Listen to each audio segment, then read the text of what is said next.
Carmilla. My name is Laura, and I must tell you of an experience that has haunted me all my life. Though the years have passed, the memory of it clings to me like a shadow, and the terror that once filled my heart is still alive in the corners of my mind. It was long ago, in the days of my youth, in our old castle in Styria, that I encountered the being known as Carmilla.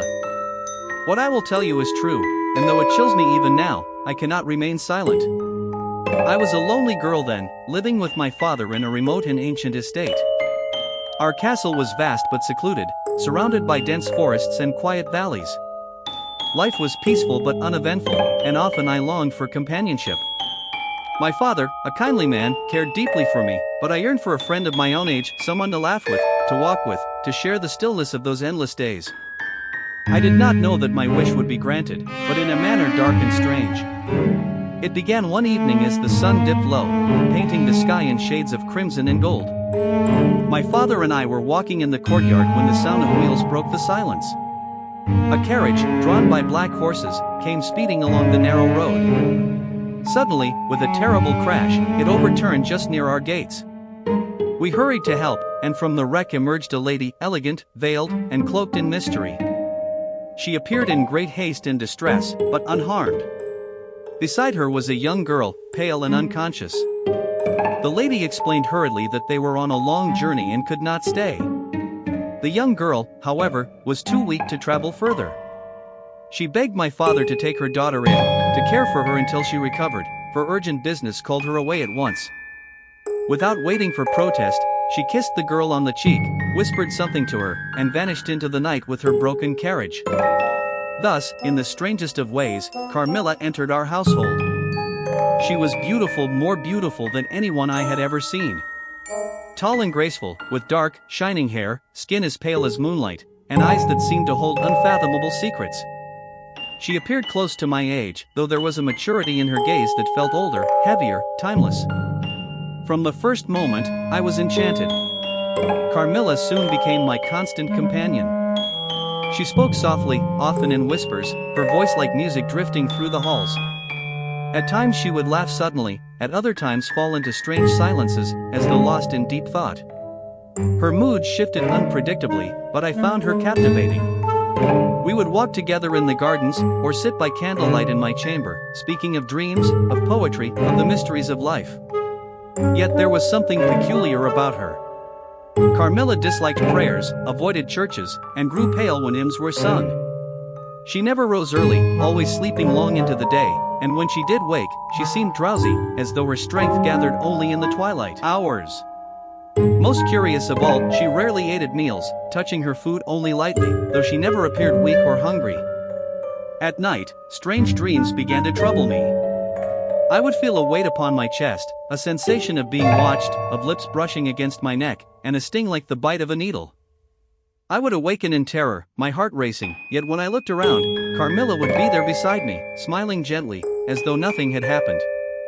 As days turned into weeks, my attachment to her deepened, though my unease also grew. Carmilla often spoke words that both frightened and fascinated me. "You are mine," she would whisper, "you shall be mine, and you and I are one forever." Her eyes would linger on me with an intensity that both thrilled and disturbed my heart.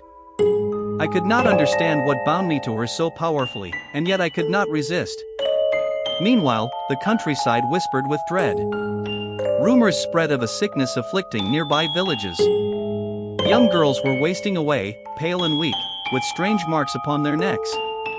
None who fell ill survived. The peasants muttered of vampires, of evil spirits that walked at night.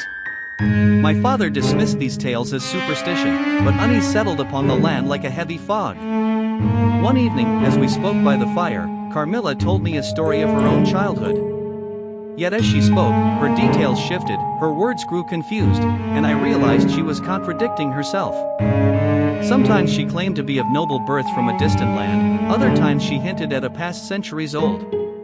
When I asked her directly, she only laughed, pressing her lips to my cheek and whispering, "Do not question me. Love me, and be mine." The dreams grew worse. Night after night, I felt the same dreadful presence, the same touch upon my throat. My health began to decline. I became pale, weak, and listless, my strength draining as though some unseen force fed upon me. Carmilla, however, grew more radiant, more beautiful with each passing day. One morning, while walking in the forest, we encountered a funeral procession.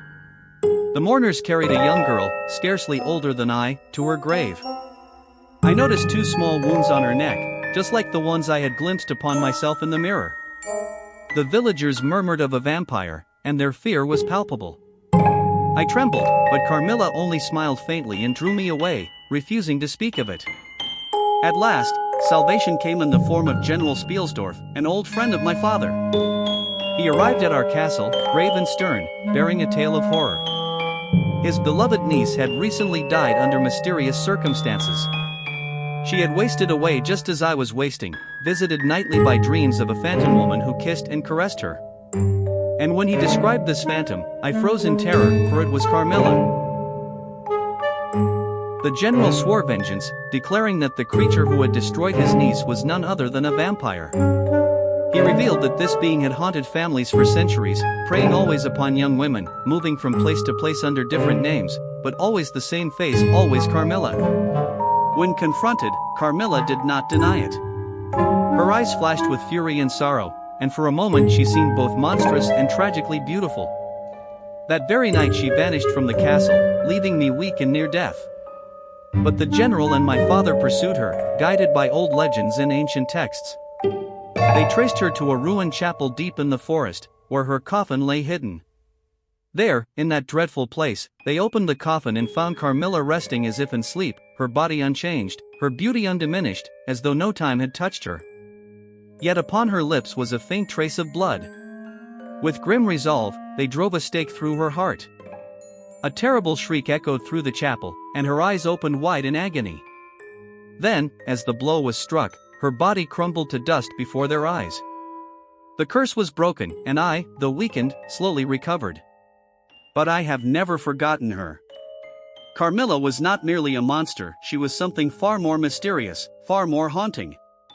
In her, I saw both love and destruction, beauty and death intertwined. Even now, I sometimes feel her presence near me, as though she lingers in the shadows, waiting, watching.